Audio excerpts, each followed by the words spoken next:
No, do it landscape. Okay, what's up gamers? Today we're going to be figuring out how much this new 2012 Mazda 6 weighs. We're also going to figure out how many atoms of air are in the tires. And we're going to do that using the ideal gas law.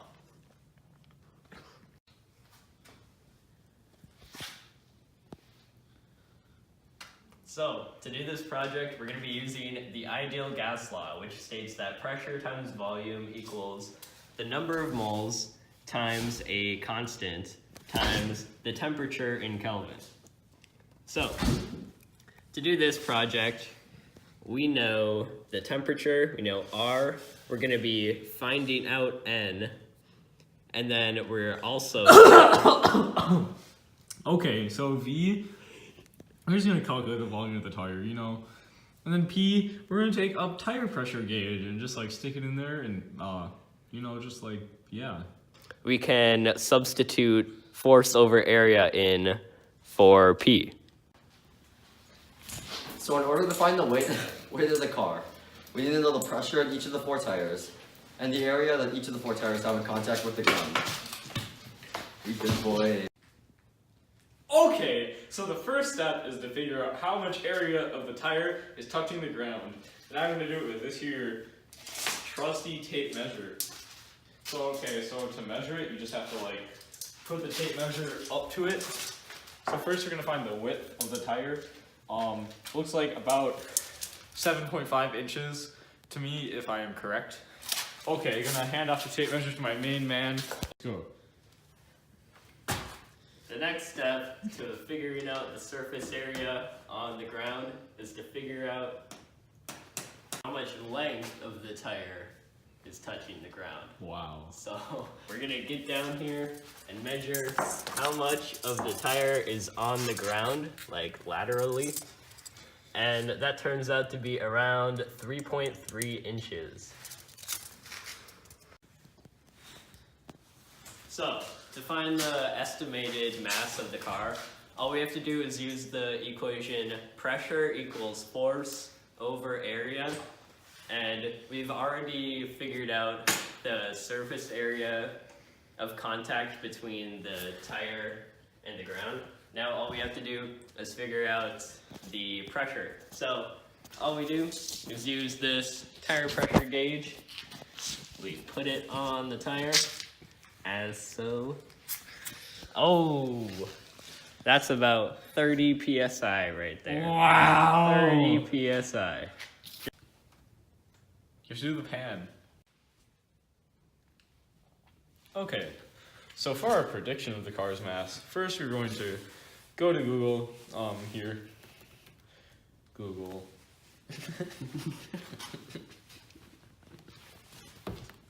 Just search Mazda 6 2012 mass, and we can convert it to mass. Okay, so, okay, so, we're just gonna say, like, 3,272 pounds.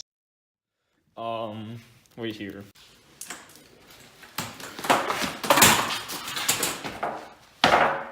Oh! So to find the weight on each of the tires, we had to find the surface area. So we found the tire width, which is constant throughout all of them. And then we found the length of the tire in contact with the ground. And so on the front left, it was 3.3. On the front right, it was 3.7. Yes. On the back right, it was 3.5 inches. Yes. And on the back left, it was on 3.2 inches. Yes. And so there were also different PSIs. And so the front left was 30 PSI, 31 PSI, 30 PSI, 29 PSI. And so using these findings, we can find the weight on each of the tires.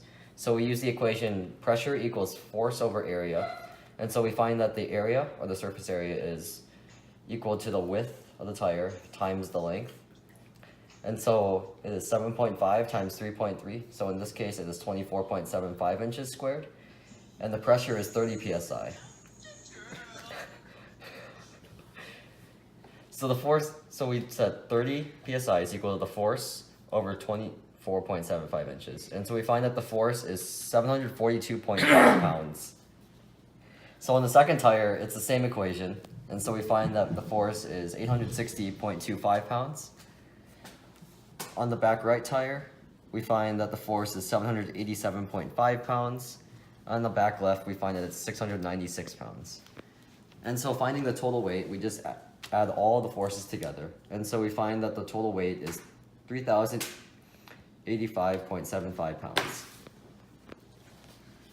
Where is the okay, it's under here actually. No, it's not. Yeah. It's right there. The volume of each tire? Yes. Oh yeah, okay. Volume. Here we found the volume of each tire. So we measured the rim diameter, which is 17.5 inches, and the tire diameter, which is 25.5 inches.